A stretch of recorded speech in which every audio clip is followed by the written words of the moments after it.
A Agência Mundial Antidoping pode investigar uma suspeita inusitada nos Jogos de Inverno de Milão-Cortina. Atletas de salto de esqui estariam injetando ácido hialurônico no pênis para melhorar o seu desempenho. A técnica aumentaria a circunferência do órgão, criando uma maior superfície no traje da competição. Segundo a Federação Internacional de Esqui, cada centímetro extra pode aumentar o tempo de voo e a distância percorrida no ar. Embora a substância não seja proibida, a UADA afirmou que investigará o caso se surgirem novas evidências de trapaça.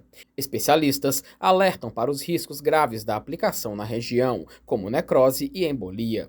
Enquanto a polêmica cresce, as Olimpíadas começam nesta sexta-feira com a maior delegação brasileira da história, composta por 15 atletas que buscam medalha inédita nas modalidades como bobsled e snowboard.